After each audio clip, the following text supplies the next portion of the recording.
we will discuss about post translational modifications, जिनमें specifically हम discuss करेंगे glycosylation and methylation. So in our previous lecture I already told you about post-translational modifications including phosphorylation and somewhat little bit of glycosylation. So today we will discuss in detail about glycosylation and methylation. तो post-translational modifications में glycosylation क्या है? Important post translational modification of proteins में glycosylation एक important post translational modification है.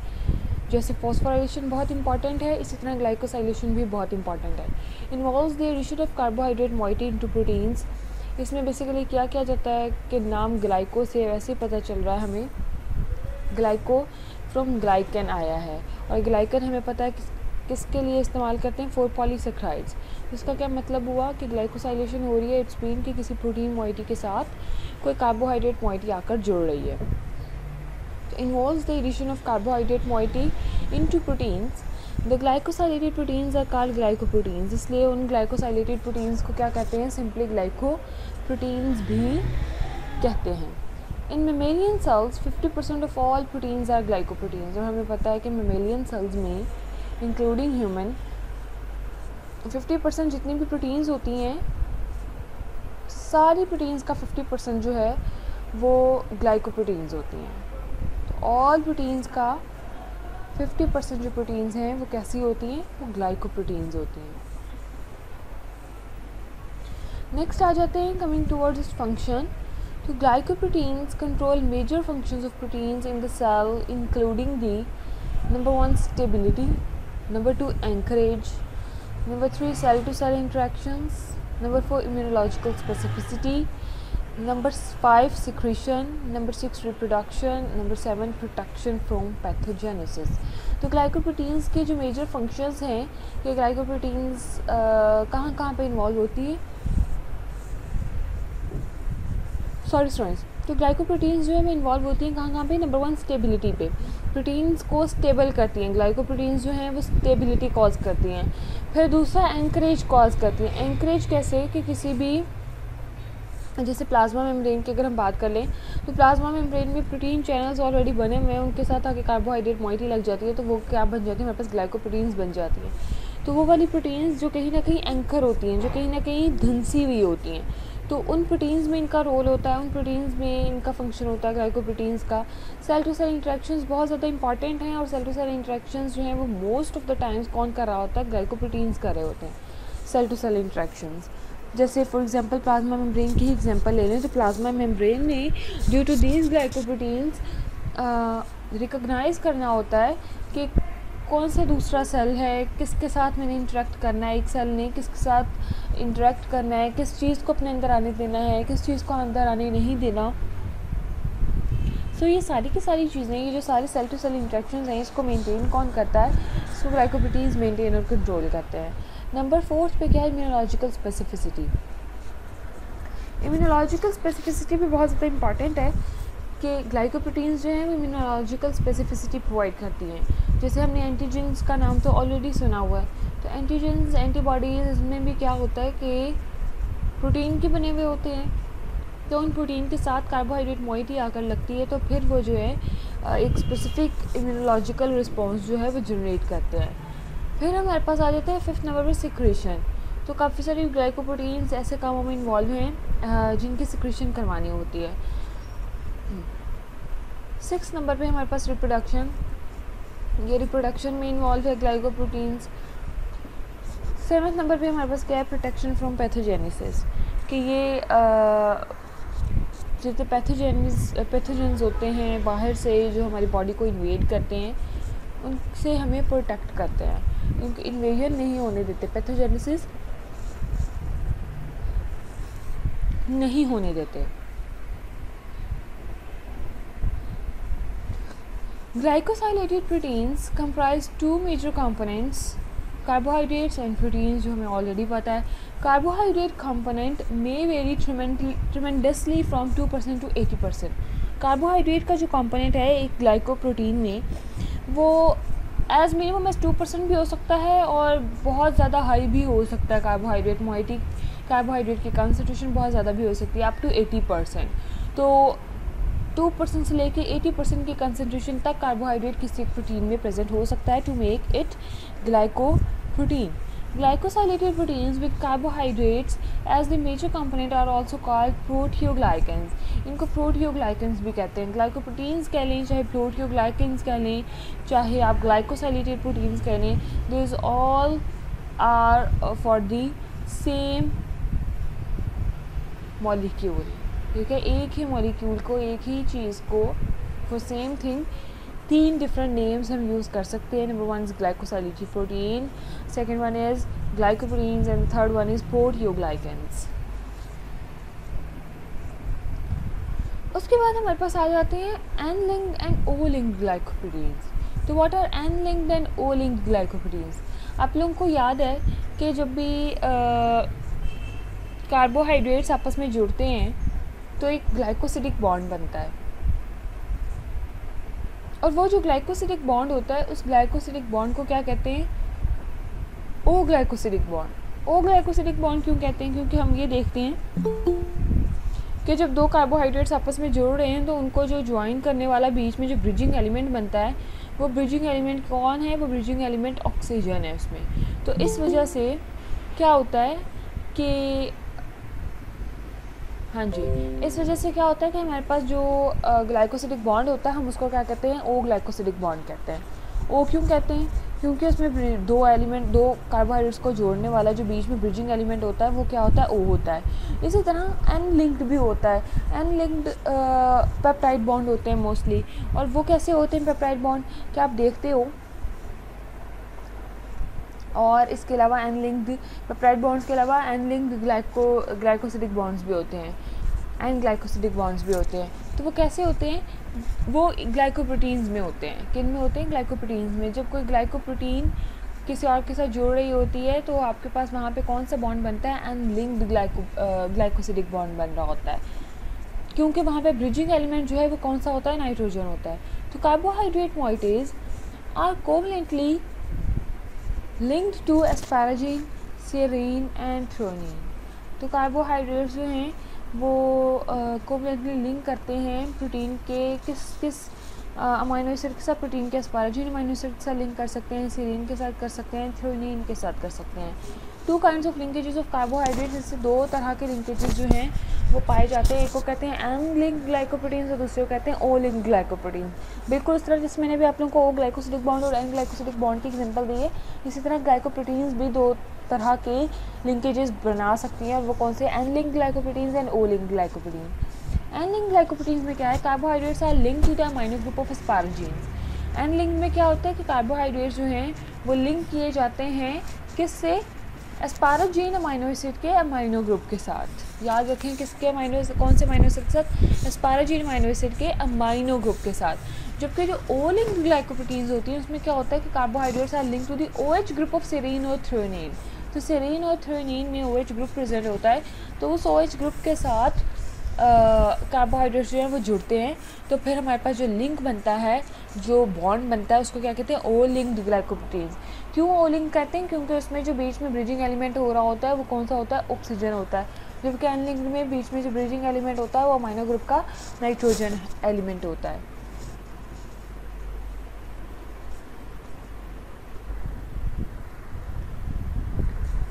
A glycoprotein may contain one kind of linkage of sugar molecules or both O-linked and N-linked sugar molecules. तो एक glycoprotein में ये भी हो सकता है कि सिर्फ एक टाइप का लिंकेज हो, यानी कि या तो O है तो O ही हो, या N है तो बस N ही हो। पर समटाइम्स ऐसा भी होता है कि दोनों लिंकेज ही प्रेजेंट होते हैं, ओ लिंक्ड भी होता है और एन लिंक्ड भी होते हैं एक ही ग्लाइकोप्रोटीन के अंदर। क्योंकि एक जो ग्लाइकोप्रोटीन है उसमें प्रोटीन्स के सिर्फ एक अमाइनो एसिड तो नहीं ना होगा, काफ़ी सारे अमाइनो एसिड्स होंगे। और जो कार्बोहाइड्रेट मोइटी होगी वो भी कोई बहुत छोटी तो नहीं होगी, कोई 100 या इतने तो तकरीबन कार्बोहाइड्रेट के यूनिट्स उसमें मोनोमर्स लगे हुए होंगे। तो वहाँ पे लिंकेज सिर्फ एक जगह पे नहीं हो रहा होता, ज़्यादा जगहों पे हो रहा होता है। और जो आपकी ग्लाइकोप्रोटीन बनती है वो ऐसी भी हो सकती है कि हर जगह पे आपका सिर्फ ओ लिंक्ड ही हो, ऐसे भी हो सकती है कि मिक्स हो आपका एन लिंक्ड और ओ लिंक्ड दोनों हो, ऐसा भी हो सकता है कि सिर्फ एन लिंक्ड जो है वो ग्लाइकोप्रोटीन आपके बने। तो ग्लाइकोफोरिन कंटेन्स बोथ लिंकेजेस, ऐसी प्रोटीन्स जिनमें दोनों तरह के लिंकेजेस प्रेजेंट है, ओ लिंक भी और एन लिंक भी, उन ग्लाइकोप्रोटीन्स को क्या कहते हैं, उन ग्लाइकोप्रोटीन्स को ग्लाइकोफोरिन्स कहते हैं। और नेक्स्ट है हमारे पास ग्लाइकोसाइलेशन मेक्स प्रोटीन्स मोर हाइड्रोफिलिक। जब हमारे पास ग्लाइकोसाइलेशन हो जाती है प्रोटीन्स की, तो प्रोटीन्स जो हैं वो ज़्यादा हाइड्रोफिलिक हो जाती हैं, ये बात याद रखें। क्योंकि कार्बोहाइड्रेट्स में अगर आप एग्जांपल लें जैसे खास तौर पे मोनोसेक्राइड्स की, तो तकरीबन जो मोनोसेक्राइड्स हैं वो तकरीबन सारे के सारे क्या हैं, पानी में डिज़ोल्व हो जाते हैं। इसकी वजह से क्या होता है कि जब किसी प्रोटीन की ग्लाइकोसाइलेशन हो जाती है तो वो प्रोटीन भी ज़्यादा हाइड्रोफिलिक हो जाती है, तो वो पानी में डिज़ोल्व होने के ज़्यादा चांसेस उसके बढ़ जाते हैं। Glycoprotein serve roles in cell adhesion, antigenic antibody interactions, enzymatic interactions and hormonal functions. तो ग्लाइकोप्रोटीन्स जो है उसके रोल्स कहाँ पे है, कहाँ पे फंक्शन परफॉर्म करती है, अभी हमने पिछले स्लाइड में भी देखा था। दोबारा से वही बात है कि सेल एडहेजन में, सेल टू सेल इंटरेक्शंस में, इसके अलावा एंटीजेनिक और एंटीबॉडी इंटरेक्शंस में इनमें इन्वॉल्व होती है, एंजाइमेटिक इंटरेक्शंस में, एंजाइमेटिक रिएक्शंस में इन्वॉल्व होती है, और इसके अलावा काफ़ी सारे हार्मोनल फंक्शंस में इन्वॉल्व होती हैं। कौन? ग्लाइकोप्रोटीन्स। ग्लाइकोप्रोटीन फॉर एग्जांपल, एक एग्जांपल है एनकैम, facilitates the binding of nerve cell to muscle cell at the neuromuscular junction।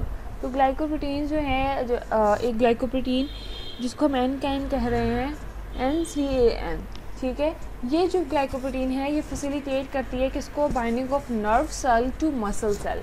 क्या नर्व सेल्स जो हैं वो मसल सेल्स के साथ किस तरह से जुड़ते हैं, एट दी न्यूरोमस्कुलर जंक्शंस। कौन से जंक्शंस पे? Neuromuscular junctions. न्यूरोमस्कुलर जंक्शंस कौन से होते हैं? जहाँ पे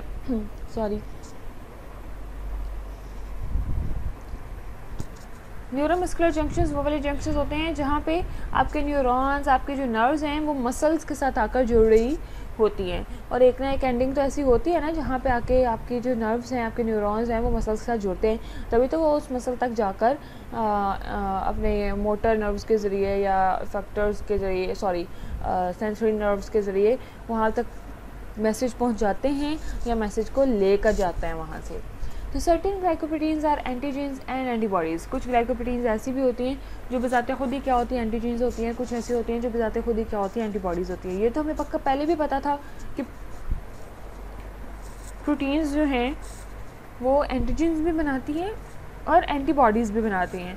तो इन्हीं एंटीजेंस और एंटीबॉडीज़ कि जब ग्लाइकोसाइलेशन हो जाती है तो वो ग्लाइकोप्रोटीन्स बन जाती हैं, और एंटीजेंस और एंटीबॉडीज़ में भी ये ग्लाइकोप्रोटीन्स जो हैं वो इन्वॉल्व होती हैं। The antigenic property of human blood type is caused by the presence of glycoprotein in the cell membrane of the blood cell। हाँ जी, तो जो एंटीजन हमारे ब्लड के ऊपर, रेड ब्लड सेल्स के ऊपर मौजूद होती है, जो ये डिटरमिन करती है कि ब्लड ग्रुप कौन सा होगा, ए ब्लड ग्रुप होगा, बी ब्लड ग्रुप होगा, या ओ होगा, या ए बी होगा। तो वो एंटीजन भी कौन सी एंटीजन होती है, वो भी ग्लाइकोप्रोटीन इन नेचर होती है, और वो डिटरमिन करती है हमारी ब्लड टाइप को कि हमारा ब्लड जो है वो किस टाइप का होगा, और ये प्रेजेंट कहाँ पर होती है, रेड ब्लड सेल्स के ऊपर प्रेजेंट होती है। Next is several. मैम पिछली स्लाइड का फर्स्ट पॉइंट दोबारा रीड करिएगा। चलें जी। Several groups of enzymes such as oxidoreductases, hydrolases and transferases are glycoproteins। काफ़ी सारे ग्रुप्स एंजाइम्स के ऐसे हैं जैसे कि हमें पता है ना एंजाइम्स की क्लासेस होती हैं, कुछ एंजाइम्स को ऑक्सीडोरिडक्टेसेस की क्लास में होते हैं, कुछ हाइड्रोलेसेस की क्लास में होते हैं, कुछ ट्रांसफेरेसेस की क्लास में होते हैं। ट्रांसफेरेसेस वो वाले तमाम प्रोटीन्स हैं जो एंजाइम्स हैं जो कि एक मॉलिक्यूल को ट्रांसफ़र करती हैं दूसरी जगह तक। दूसरे जो हैं वो हाइड्रोलेसेस हैं जो कि क्या कराते हैं, किसी सबस्ट्रेट को हाइड्रोलाइज करवा रहे होते हैं। फिर कुछ क्या है, ऑक्सीडोरिडक्टेसेस एंजाइम्स होते हैं जो बेसिकली ऑक्सीडेशन रिडक्शन रिएक्शन करते हैं, जिससे आपके पास सबस्ट्रेट जो है वो प्रोडक्ट में कन्वर्ट होता है। तो ये जो एंजाइम्स की 3 क्लासेस हैं, ऑक्सीडोरिडक्टेसेस, हाइड्रोलेसेस और ट्रांसफेरेसेस, इनमें मोस्ट ऑफ द एंजाइम्स ऐसे हैं जो क्या हैं, बेसिकली ग्लाइकोप्रोटीन इन नेचर है। तो they are not totally proteinaceous in nature, but they also have the non protein part. और नॉन प्रोटीन पार्ट हमने ऑलरेडी भी पढ़ा हुआ है कि कोफैक्टर जिसको कहते हैं, जिसमें आगे प्रोस्थेटिक ग्रुप आता है हमारे पास और कोएंजाइम आता है. Clear? Next is glycoproteins also function as carrier of certain hormones, vitamins and cytokines. तो ग्लाइकोप्रोटीन्स जो हैं वो एज अ कैरियर भी काम करती हैं. किस किस के लिए? काफ़ी सारे हार्मोन्स के लिए, विटामिन्स के लिए और केटाइन्स के लिए. तो काफ़ी सारे हार्मोन्स को, विटामिन्स को और केटाइन्स को उठा के लेके जाती है उनके स्पेसिफिक टारगेट तक, स्पेसिफिक जगह तक जहाँ पे उनको पहुँचाना होता है. तो ग्लाइकोप्रोटीन्स एज अ ट्रांसपोर्टर भी काम करती हैं, एज अ कैरियर भी काम करती हैं.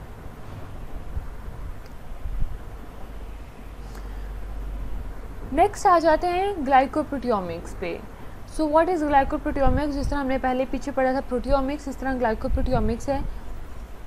ग्लाइकोप्रोटियोमिक्स किसको कहते हैं? कि स्टडी, वो वाली स्टडी जिसमें आप सिर्फ ग्लाइकोप्रोटीन्स के बारे में या ग्लाइकोसाइलेटेड प्रोटीन्स के बारे में स्टडी करते हो, तो वो वाली ब्रांच ऑफ प्रोटियोमिक्स क्या कहलाती है? ग्लाइकोप्रोटियोमिक्स कहलाती है. तो branch of proteomics that कैरेक्टराइजेज the glycoproteins. Glycoproteins serve as markers of several other cancers including breast cancer. Yes. तो अभी जब भी हमने पहले पीछे बात की थी एंटीजेंस की और एंटीबॉडीज़ की, तो जैसा कि ये एंटीजेंस बना रही है, ग्लाइकोप्रोटीन्स एंटीजेंस बनाते हैं, तो इसी तरह कैंसर में इनका बहुत ज़्यादा रोल होता है इन ग्लाइकोप्रोटीन्स का. ये जो ग्लाइकोप्रोटीन्स हैं स्पेसिफिकली किसी एक स्पेसिफिक कैंसर में ही बनना शुरू होते हैं, अदरवाइज़ नहीं बन रहे होते. तो ये हमारे लिए एज अ मार्कर काम करते हैं.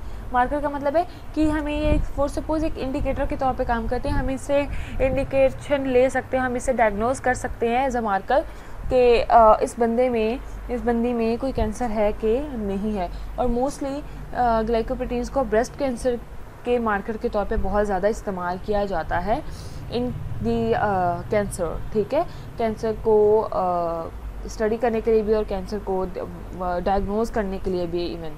ठीक है.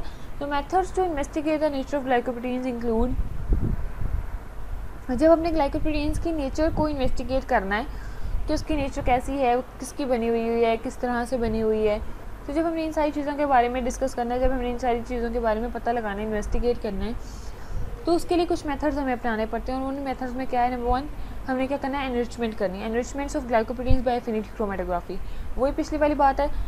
तो हमने भी यहाँ पर भी क्या करना है कि एफिनिटी क्रोमेटोग्राफी की मदद से, बल्कि एफिनिटी क्रोमेटोग्राफी में हमने क्या करना है? ग्लाइकोप्रोटीन्स के एनरिचमेंट करवा देनी है, यानी कि अच्छी तरह से उस कॉलम में एनरिच करवाना है किसको? ग्लाइकोप्रोटीन्स को. फिर हमारे पास क्या है? Understanding of the nature of proteins and conjugated carbohydrates by mass spectrometry.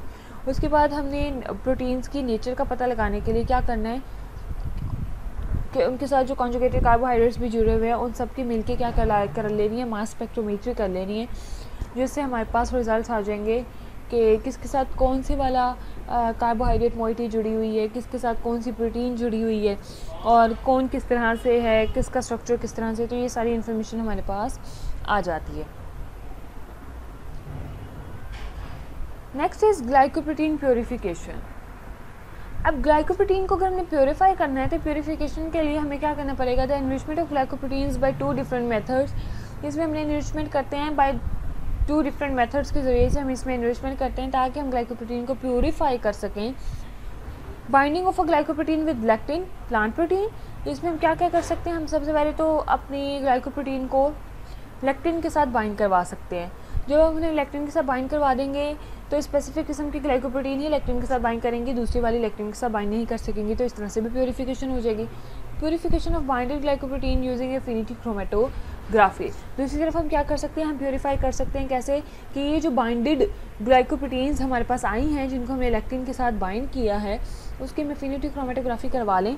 तो एफिनिटी क्रोमेटोग्राफी के बाद हमारे पास सारी की सारी जो हमारी सिर्फ कंसर्नड, हमारी सिर्फ जो डिज़ायर्ड ग्लाइकोप्रोटीन होगी वो ट्रिकल डाउन कर जाएगी और हमारे पास जो है प्योर ग्लाइकोप्रोटीन आ जाएगी. Not all glycoproteins can be affinity purified by lectin. सारी की सारी ग्लाइकोप्रोटीन्स ऐसी नहीं होती कि जिनको हम लेक्टिन की मदद से एफिनिटी प्योरीफाई कर लें.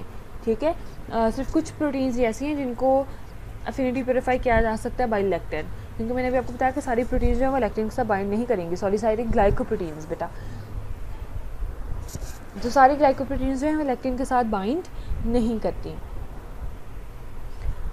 दूसरे मेथड में क्या किया जाता है, in another method glycoproteins are first oxidised by interaction with periodate. तो दूसरे में हम क्या करते हैं, दूसरे टाइप के मेथड में कि हम ग्लाइकोप्रोटीन को ऑक्सीडाइज करवा देते हैं, उसकी ऑक्सीडेशन करवाते हैं। जब उसका ऑक्सीडेशन करवाते हैं तो या तो वहाँ से इलेक्ट्रॉन्स रिलीज़ होते हैं, या उसमें ऑक्सीजन ऐड होती है, या वहाँ से हाइड्रोजन रिमूव होते हैं।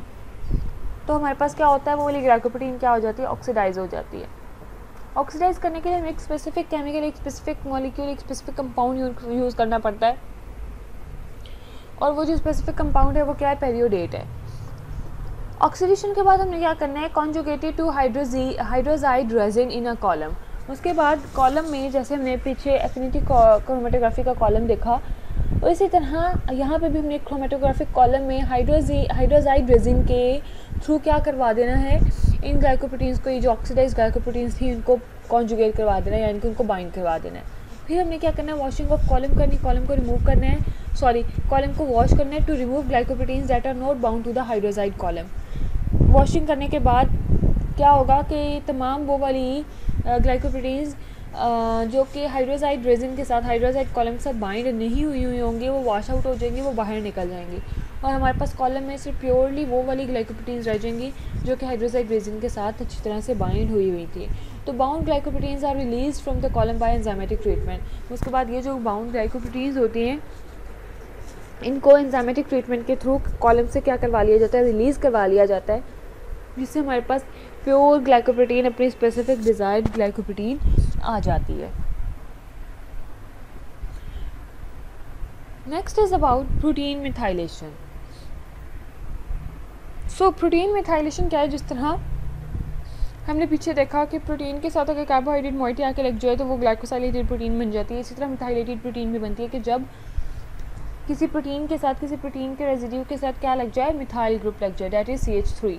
The methylation is the addition of a methyl CH3 group to the lysine residue in the protein। अब स्पेसिफिकली किस अमाइनो एसिड पे, प्रोटीन के किस अमाइनो एसिड पे मिथाइलेशन होनी है, डेट इज़ लाइसिन। और ये नहीं है कि सारे के सारे लाइसिन पे हो जाएगी, वो भी नंबर भी स्पेसिफिक होता है कि किस वाले लाइसिन पे होनी है। एक से ज़्यादा जगहों पे भी हो सकती है, पर वो स्पेसिफाइड जगह होती हैं कि अमाइनो एसिड नंबर 21 पे होनी है, देन अमाइनो एसिड नंबर कोई 115 पे होनी है, एंड सो ऑन। ठीक है।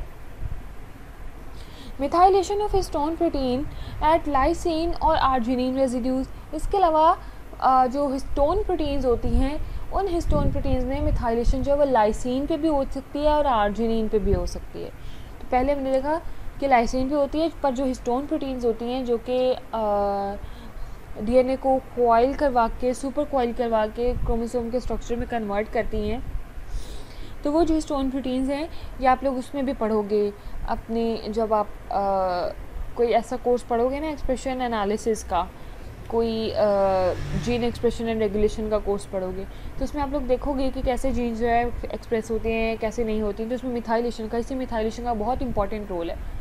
तो हिस्टोन प्रोटीन्स की लाइसिन और आर्जिनिन रेजिड्यू पे मिथाइलेशन की जाती है।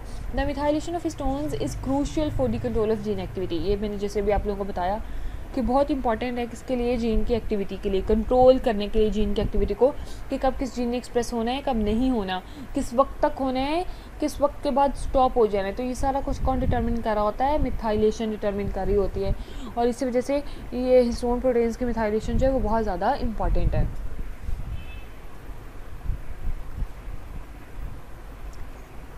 Monomethyl and dimethyl lysine residues occur in some muscle proteins and in cytochrome C।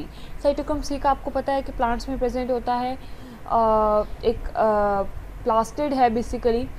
तो मोनोमिथाइल भी और डाइमिथाइल लाइसिन, ऐसा लाइसिन जिस पे दो मिथाइल ग्रुप्स बाइंड हुए हैं तो वो डाइमिथाइल लाइसिन कहलाता है, और मोनोमिथाइल वो जिसमें सिर्फ एक ही मिथाइल ग्रुप बाइंड हुआ हुआ। यहाँ पे पूरी प्रोटीन की बात नहीं की जा रही, लाइसिन रेजिड्यू की, ओनली लाइसिन रेजिड्यू की बात की जा रही है। तो मोनोमिथाइल और डाइमिथाइल लाइसिन रेजिड्यूज, दोनों तरह के रेजिड्यूज प्रेजेंट होते हैं, किसमें, मसल प्रोटीन्स में भी प्रेजेंट होते हैं और साइटोक्रोम सी में, प्लांट्स में साइटोक्रोम सी में प्रेजेंट होते हैं। The calmodulin of most species contains 1 trimethyl lysine residue at a specific position. तो स्पेसिफिक पोजिशन पे का मॉड्यूलिन जो होता है उसमें ट्राईमेथाइल लाइसिन रेजिड्यू भी प्रेजेंट होता है। और in other proteins the carboxyl groups of some glucose residues undergo methylation removing their negative charge. और कुछ प्रोटीन्स में ऐसा होता है कि जो कार्बोक्सिल ग्रुप है वो of some glucose residues undergo methylation, तो वो जो है वो मिथाइलेशन में चला जाता है और जिससे क्या होता है कि जो नेगेटिव चार्ज है वो रिमूव हो जाता है। क्लियर? यहाँ पे कंफर्म करना पड़ेगा, ये मेरा ख्याल है ग्लूकोज रेजिड्यूज नहीं है, इट इज़ ग्लूटामिक एसिड। ठीक है, तो ये glutamic acid, yes it's glutamic acid residue. तो ग्लूटामिक एसिड रेजिड्यू पे मिथाइलेशन हो जाती है जिससे फिर क्या होता है कि आपके जो नेगेटिव चार्ज है प्रोटीन का वो रिमूव हो जाता है। अदर पोस्ट ट्रांसक्रिप्शनल मॉडिफिकेशंस में कौन कौन सी मॉडिफिकेशंस आती हैं? सॉरी, ये गलत लिखा गया है। अदर पोस्ट ट्रांसलेशनल मॉडिफिकेशंस में कौन कौन सी मॉडिफिकेशंस आती हैं? Some other post translational modifications are enlisted here. Ubiquitinylation है जिसमें क्या किया जाता है, यूबिक्विटिन एक मॉलिक्यूल है, यूबिक्विटिन बाकायदा एक मॉलिक्यूल भी है और वैसे भी हमें एक बात हम कहते हैं कि यूबिक्विटस एक्सप्रेशन है। तो यूबिक्विटस एक्सप्रेशन का मतलब होता है कि ये क्या है, इसका एक्सप्रेशन हर जगह प्रोटीन है ना ये, यस, कि इसका एक्सप्रेशन हर जगह पर है। ठीक है, तो यूबिक्विटिनेशन की जाती है कि उन प्रोटीन को स्पेसिफिकली बनाया जाता है कि वो यूबिक्विटिन के साथ ज्वाइन हो और फिर उनकी डिग्रेडेशन करवाई जाए। तो यूबिक्विटिन भी जो है वो बहुत इंपॉर्टेंट होता है। फिर दूसरे नंबर पर क्या है, प्रोटियोलाइसिस है, जब उनकी डिग्रेडेशन करनी होती है। सल्फेशन है, उनके साथ जब सल्फेट ग्रुप को ऐड करना होता है। फिनाइलेशन है, जब उनके साथ फिनाइल ग्रुप को ऐड किया जाता है। हाइड्रोक्सिलेशन एंड कार्बोक्सिलेशन है, जहाँ पे क्या किया जाता है, हाइड्रोक्सिल ग्रुप को ऐड किया जाता है और कार्बोक्सिल ग्रुप को ऐड किया जाता है। फिर हमारे पास क्या है, लिपिडेशन है, जहाँ पे लिपिड ग्रुप को ऐड किया जाता है। अमाइडेशन है, अमाइड ग्रुप को ऐड किया जाता है। और स्मॉइलेशन है, जहाँ पे हम क्या करते हैं, उसकी कलेक्टिवली एक टर्म यूज़ की जाती है स्मॉइलेशन की, जिसमें डिफरेंट जो है वो मॉडिफिकेशंस की जाती हैं। इन सारी मॉडिफिकेशंस को हम इंशाल्लाह नेक्स्ट लेक्चर में पढ़ेंगे। क्लियर? मैम एक पॉइंट